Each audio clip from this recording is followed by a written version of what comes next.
wonderful, unique beauties, and welcome to the How to See Your Unique Beauty the Way God Sees It Summit. And today I'm super excited because we have Samantha Dench. Say hi, Samantha. Hi.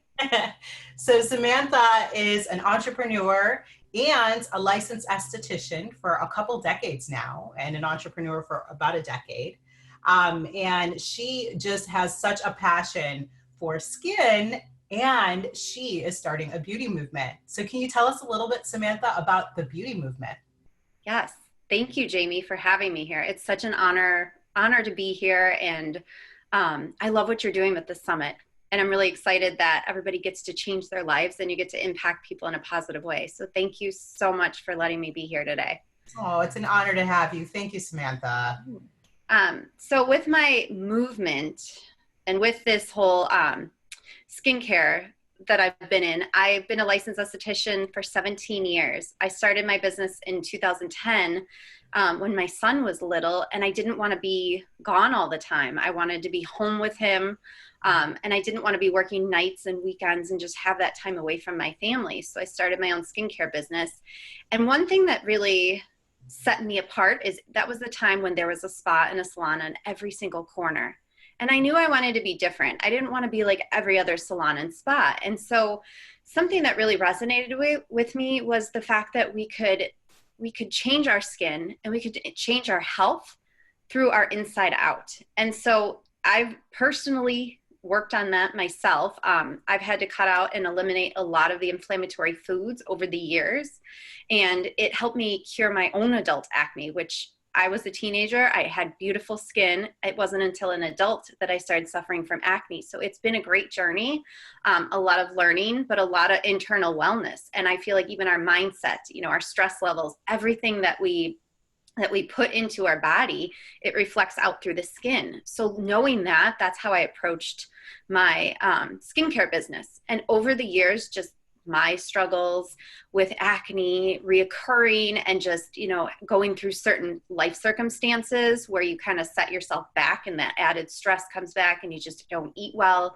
You don't take care of yourself the way you want to.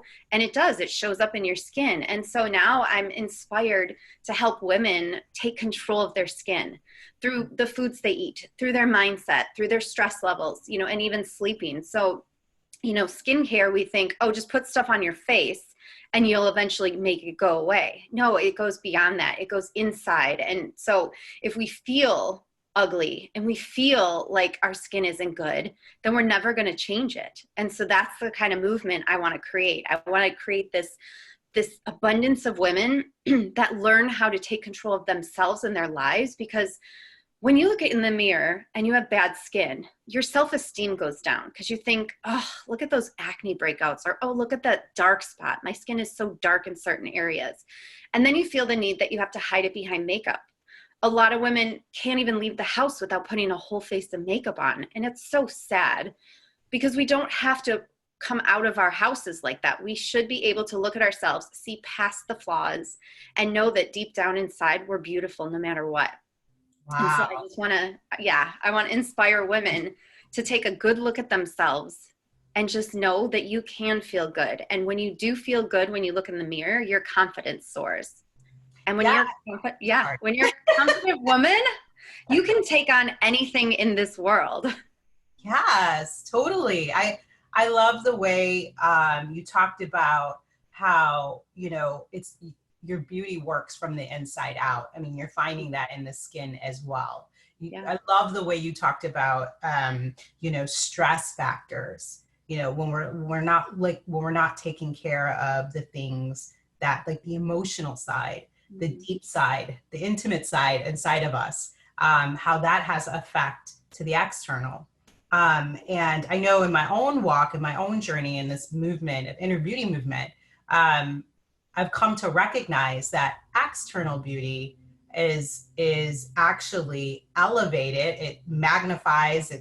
And my skin had never glowed so much. I feel like so many aspects of my external beauty didn't change until I addressed the inward things that were going on. And I think that's a powerful, powerful message that women need to understand, is that beauty, we can't look at the outside and think, okay, I'm gonna work on the outside and try to get, you know, something that's attainable, something that's gonna be fulfilling.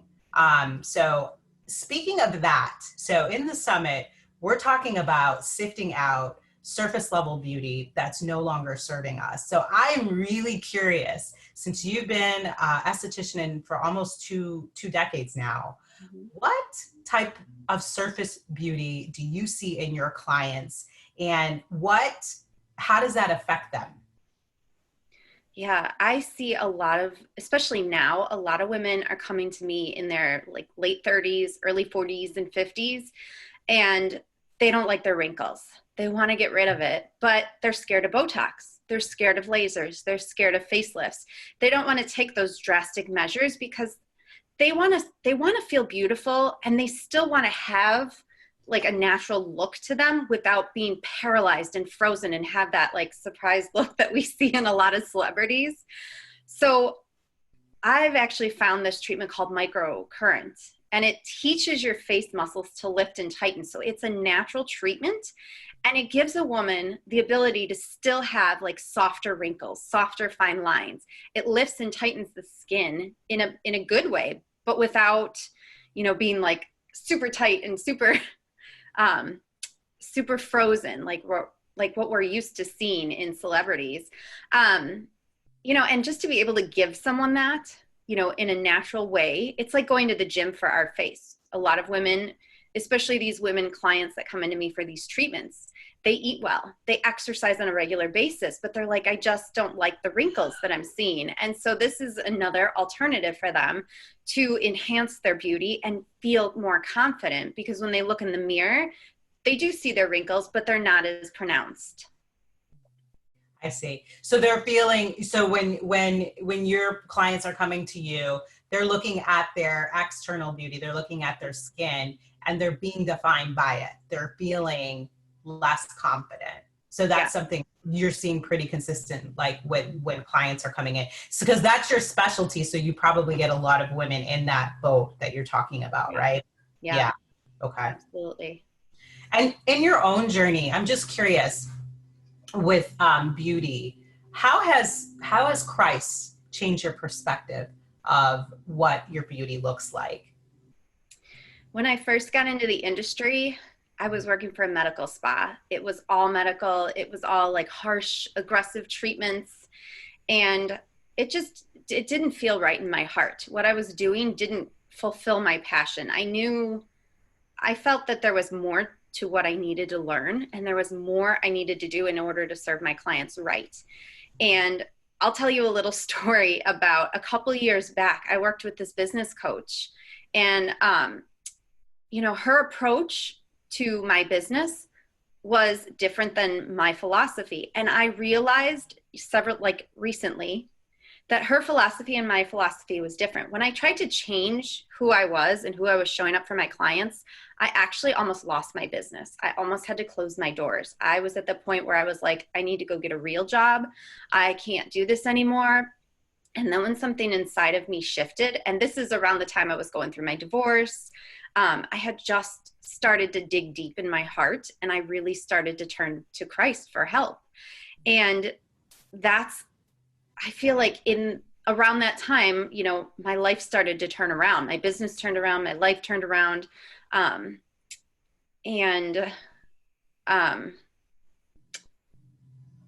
know, when I showed up for my clients the right way and followed my heart, then my business grew.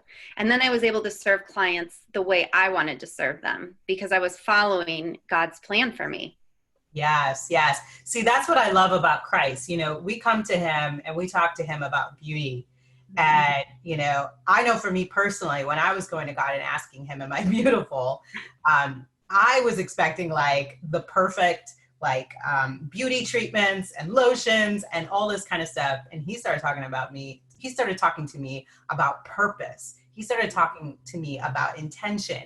And I love the way your story says the same thing. You came to him and a place of, you know, confusion. You didn't feel like your authentic self. There was something telling you that what these people are doing, it is a little bit of what I'm supposed to be doing, but it's not how I want to be doing it. It's not how God created me to show up and help women with the gift that I have to share with this world. And I think that's powerful insight. I think it's really important, especially in this time in this season of quarantine life, that we sit and we think about that. Some of us are in jobs that, we know our gift is a part of our job, but we may not be feeling fulfillment. We may not be excited or happy about the way it's executed. And these are important things. They matter. And I love that you listened to that. You listened to something that wasn't quite right inside, and you went to God with that, and you asked him, and he gave you an answer. Mm-hmm. Just so powerful. So powerful. And I think we all have that in our hearts. Like, we all have that burning desire to do something greater. And sometimes it takes a tough situation for us to really dig deep and be like, okay, God, that's it. It's all up to you now. But in those moments leading up to that, I feel like we don't always have him on our side because we don't realize that he's the one speaking to us. Yeah. And I think, I totally agree with you. That has been my walk as well. And I think it's really hard because we just are so in control of our lives and we don't recognize it. Mm-hmm. I know for me, it's like, I always thought I had to take care of me because nobody else is. And that kind of mentality has really pulled me away from God and what he's asked me to do. And I think that's so true. Like, really being still, really coming to him and asking him, okay, what is it? What is it you want me to do in this moment, let alone in the future? Like, just showing up today and saying, okay, what do I need to do in this very moment? Because I'm sure that was scary. You didn't know what was on the other side of that. You had a plan, and then now it's like, what do I do? How did you feel in that moment? I mean, you feel like everything's crashing down on you. You feel like you have nowhere to go. You almost feel suffocated. Like somebody's got their foot on you and they're just like pushing on you, and, like you would squash an ant. You feel like that, despair, and just, there's no hope. Yes. And it's so funny, like how when you are in that position, it can feel like the end. It could feel like, I call it the winter season. When we talk about the Song of Solomon scriptures, there's this winter season where things die. And in death, it's like completely lonely. It's completely silent. It's completely, I don't know if you've experienced death in your life of a close loved one, but it is a very weird feeling. It's awkward. You don't know what's next. A lot of sadness, depression can be a part of it. And being in that position, it's really tough to know that there is hope, right? There's hope on the other side of it. And I'm just curious, how did Christ show you in that moment that there was hope? Is there something specifically he showed you, or is it something you experienced in your heart that helped you to move away from that negative feeling that you were feeling inside? I think I just was at that moment where I'm like, I can't do this alone. And I started just kind of diving into, I was more on YouTube. I was looking for videos. I was looking for inspiration. I didn't know what I was looking for at the time, because at the time I wasn't attending church. I wasn't praying. So I didn't have God in my life in those moments. So I think I was turning to YouTube and looking for those kind of inspirations. And the messages I did get was that there's a higher power, and that, it is going to be okay. We just have to believe in that and just keep moving forward. And eventually that did lead me back to church, back to Christ, and back to praying again, and really, asking God to be present in my life. That's so beautiful. God can use anything. He can use anything to bring people back to him. I think that's such a beautiful story. And so do you mind sharing a little bit too about, so you had mentioned that, another beauty to ashes to beauty story in your life was, you had mentioned that you were building this business, you were doing what you were doing, and then you ended up coming to a place of, just complete disagreement with your ex-husband and eventually went through a divorce. I'm curious, how were you able to pull through that, having 3 kids? So now you're a single mom, and then you're still building a business. Like how did that flow? I'm very grateful. My parents took us in for a couple years. So I was able to have that buffer. So the finances that weren't always there, they were able to pay the bills for the house and, provide for us. So thankfully at that time, I was able to pay for my spa rent, and I was able to pay for like the kids' expenses. I had very little money to save, and just, the divorce just dragged on. So it was like all this money was going towards that. But I just feel blessed. My parents didn't have to take us in. They could have said, sorry, you're on your own, go figure it out. Some people are in that situation. So I look at that and I was like, that was God working, for me. He was saying, you know what, you have family. You're blessed to have a wonderful family. You're blessed. You're going to have a nice roof over your head. You're going to have the ability to keep going and keep pushing forward with your kids and with your business until the divorce is final. And then you can start, thriving on your own. But, I really had to go through that struggle and that, that lack of money and that loss, and that, you feel like you put yourself in that situation. I feel like I did. You put fear first and you think, well, I have no money. How am I going to survive? And you have those horrible thoughts going through your brain all the time. And that keeps you stuck, and it keeps you in a position to not thrive. Instead, when I started shifting towards the end of that time, I started being like, I'm grateful for my parents. I'm grateful for this roof. I'm grateful for all the blessings that I have. I have 3 healthy children. I have a business, and I have a passion to be able to help people. And I think just showing up and being thankful for what I had and knowing that God was working through me and for me helped me get out of that horrible situation into something so beautiful where everything started thriving. Yes, I love that. I love that. He has a way, when we spend time with our Jesus, our groom, he has a way of showing you who you are. Like, it's just like the way I see it, it's like a reflection of his eyes. You can see yourself in his eyes. And when you have that moment, he starts to show you like your world in a whole different new light, new perspective. Like, your circumstances no longer bring you fear. You're actually starting to get excited about the beauty of your situation. And I see the way he shifted from the negative, the fear, to look at all this amazing stuff I'm doing. Look at this new thing I'm doing in your life. You've got all this going on. He never sets us up to fail, right? I love the way he showed you that you do have a way, because I'm sure being in that position, you're fearful about, safety, financial safety. Like, how am I going to take care of myself and the kids? And look, he provides a way.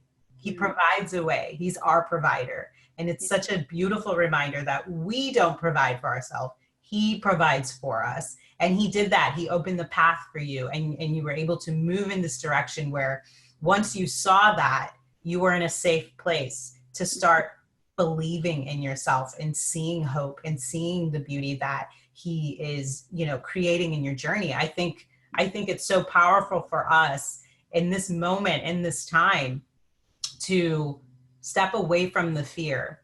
And you know what?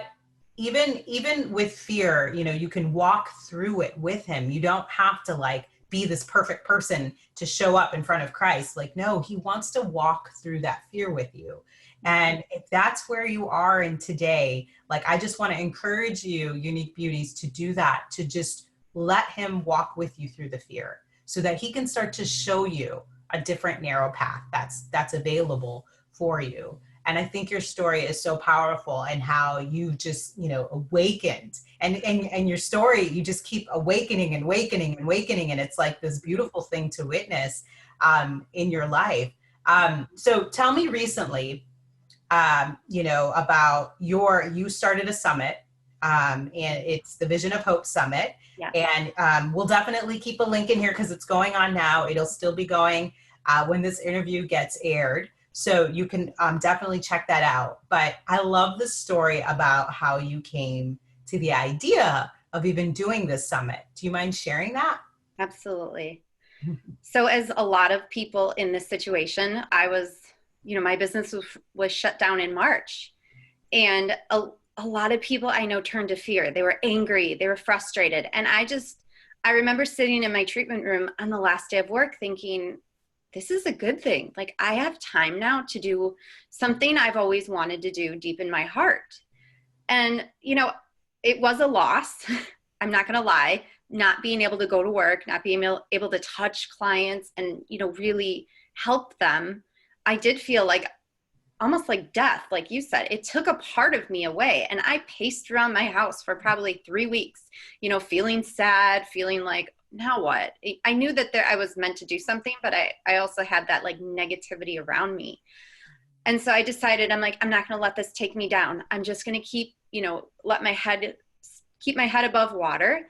And I just started praying more. I still got up early. I get up at 5 a.m. every day because my kids are sleeping. And I feel like that's my time to pray, to sit in silence, and to get some work done while it's still quiet in the house.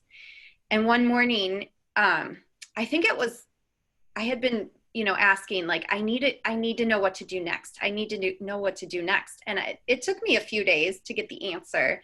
But one morning, it was like I jumped out of bed and I was like, oh my gosh, I have to do a summit.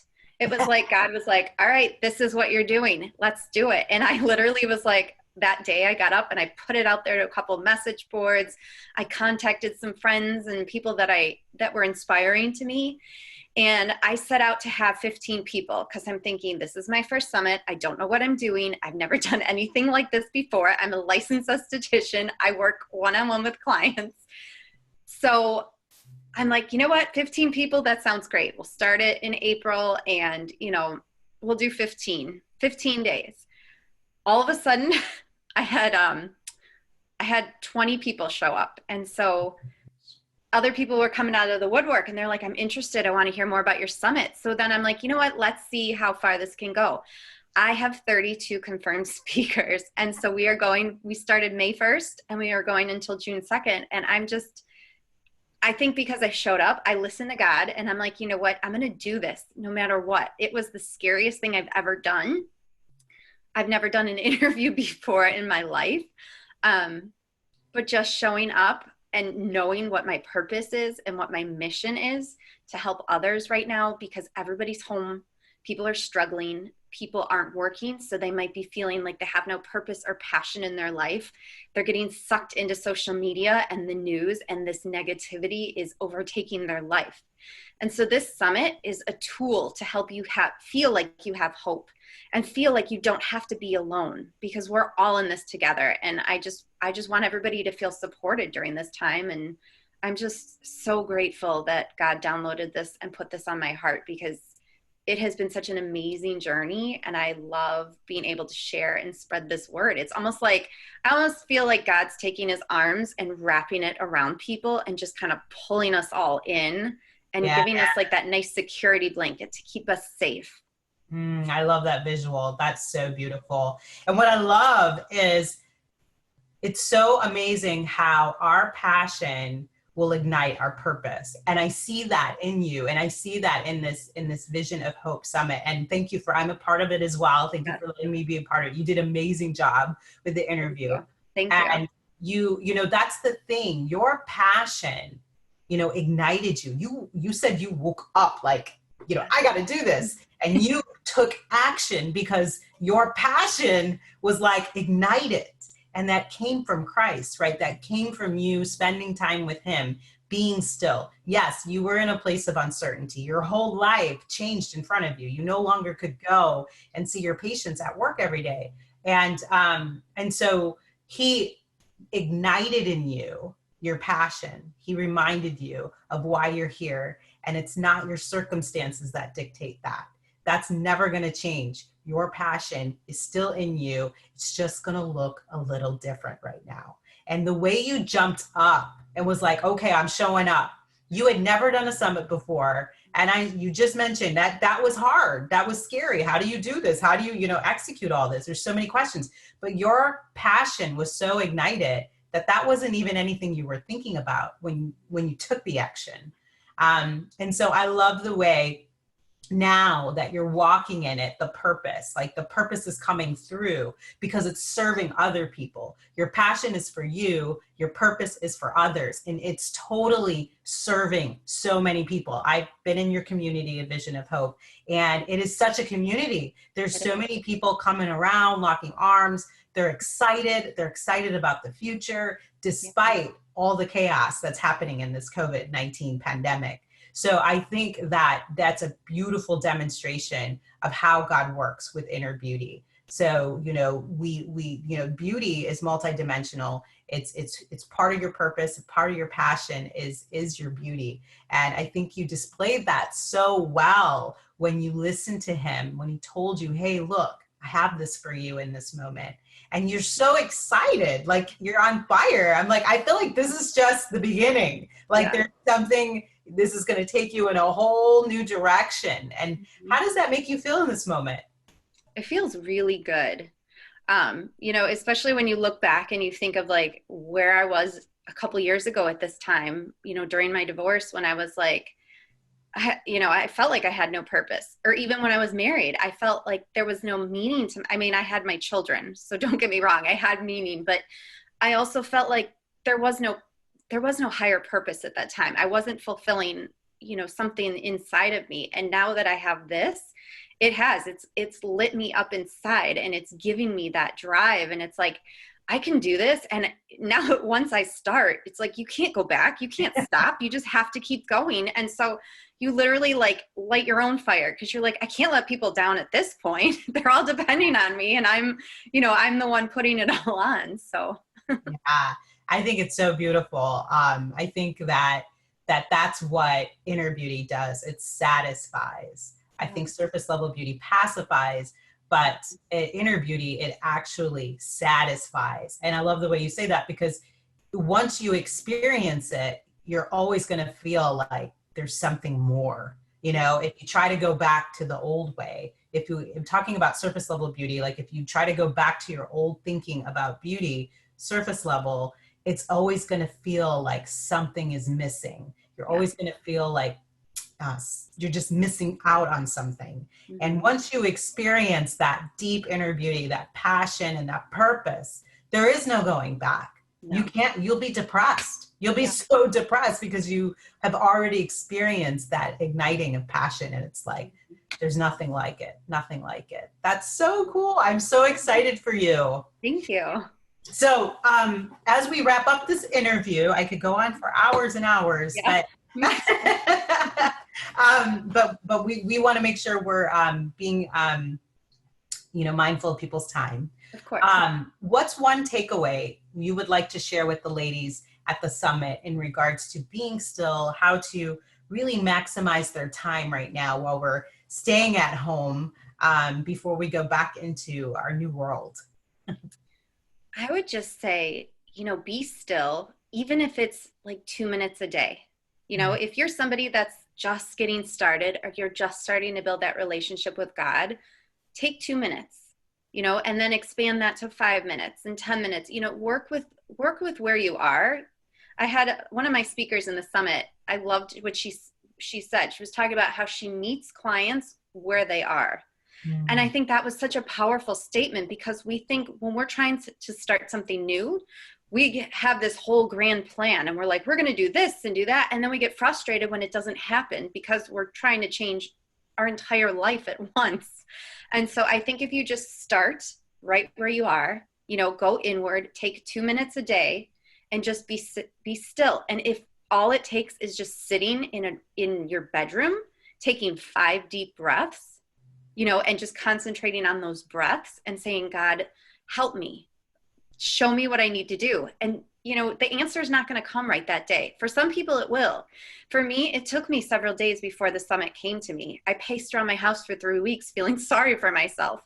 And then when I turned to God and I'm like, I need to do something. I need you to show me what what my next step is. You know, it probably took 5 days before he finally gave me the answer I needed. So just be patient, be persistent, and just believe that, you know, if there's that burning desire in your heart, you have to know what that is and just sit still and pray until you get that answer. Man, I love that. That is so Jesus. He meets you where you're at. Yeah. So you don't have to worry about, yes, how you show up. You just show up. That's it. Exactly. Be still. Just sit there and be intentional that you want to meet him, because he's waiting for you to invite him in, right? And so I think that's so powerful. That is our Christ. That is our groom. He will meet you where you're at. And it's so beautiful to see the way he did that in your story. And I thank you so much, Samantha, for being a part of this summit and agreeing to this interview. I know you're super busy right now with your summit, Okay. and I'm so grateful that you were able to join us. I will definitely be putting a link in the interview below of how you can keep in touch with Samantha. I will put the link to the Vision of Hope Summit, so you can sign up and check out this amazing passion project that God placed on her heart. So thank you so much, Samantha. And I really appreciate you being a part of this group. Yeah, this was great. Thank you so much. I love what you're doing too. And I'm just very grateful to be part of it. Yay. We're talking about beauty movements. That's how we come together, right? Beauty movement. Exactly.